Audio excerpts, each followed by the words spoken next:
Okay, I wanted to make you a quick video on how to export your mixdown tracks so you can listen to them, send them to me, and stuff like that. So on our desktop, the first thing we're going to do is we're going to create a folder that we're going to send our mixes to that's just real easy to find and right on our desktop. So you're going to right click, go down to new, go up to folder, and we're going to call this mixes. Move that over here. Okay. Now we open Studio One. There's a few things I want to do here. I don't like when my songs start directly on one. So I'm going to select everything that I have here. If I had a ton of tracks, then I would select everything. I'm going to zoom in a bit. And while everything is selected, I'm going to move it over so it starts right on 3.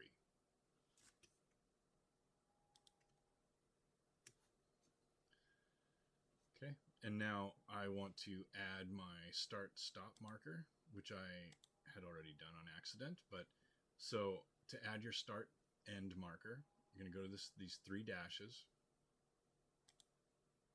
click on marker, and I'm going to take my start marker and I'm going to make it so it starts just before I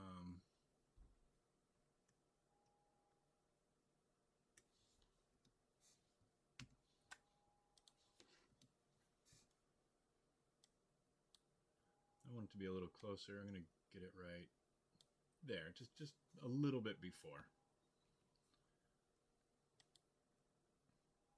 Zoom out. Now, when you do this by default, the end marker, if you can't see it, it goes to about the 5-minute mark. So you're going to have to back up so you can see it, or zoom out.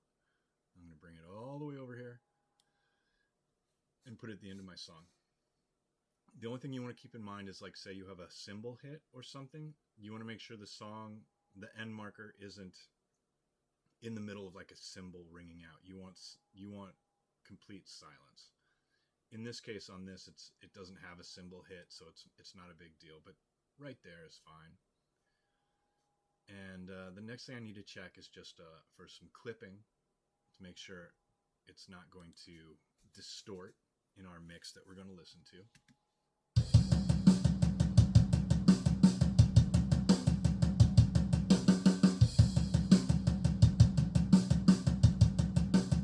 Yeah, it seems fine. And then over here on our master fader, I want to see, once again, is it clipping there? Okay, and if it's just a little bit, we're going to take care of that. I always turn my fader down to about -0.7 just for a little headroom to make sure it doesn't distort. But we're going to add a limiter. A limiter is going to be like a brick wall that you're going to put right at 0 to make sure no sound goes past it. So we're going to go Insert. So I'm going to click on the plus. I'm going to go to PreSonus. Go down to Limiter.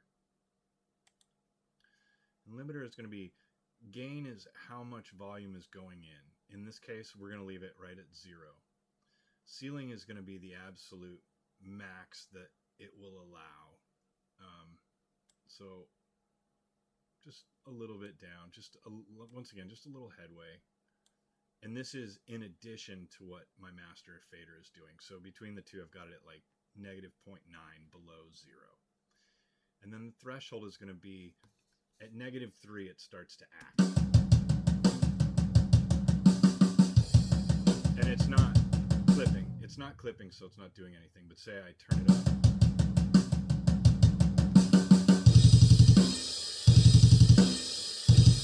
That little yellow right there was how much it was pushing the signal back down. In this case, once again, nothing's really clipping, but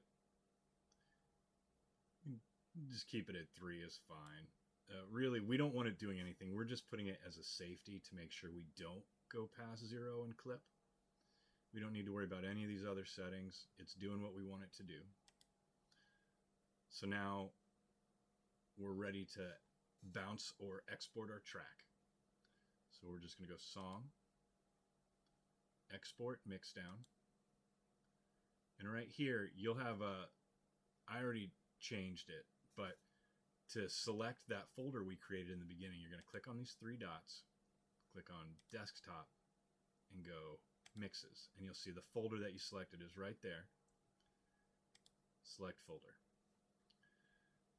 When you first go to this, it's going to be WAV by default, and that is going to be a much larger file size. To keep everything real small, we're going to deselect WAV and select MP3. We're going to go constant bitrate, and we're going to select out of these 320. Pretty much always. It'll sound good enough that you won't audibly hear anything wrong with it. It won't sound weird to you at all.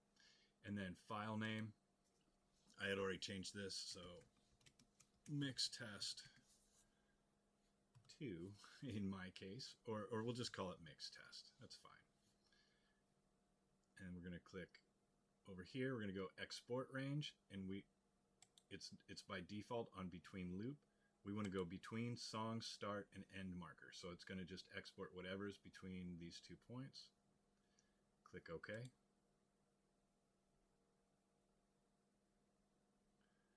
File instantly pops up, but if you needed to, if you can get rid of that, it's going to go right on your desktop to the folder you had created. And there's our mix test. It's a nice small file, only 2.29 megabytes. That's really small. If you have a bunch of music going on and it's like a 4 or 5 minute song, it's going to be between, I don't know, it could be anywhere between 5 and 10 megabytes, somewhere around there, maybe a little bigger. If you did a WAV file like it was on default, it's going to be closer to 40 megabytes. And so it might not even be allowed to send through email or through Messenger. So it's just a nice small file size. And then that's it, my friend. And then you're free to make some mixes and send them to me so I can listen back to them.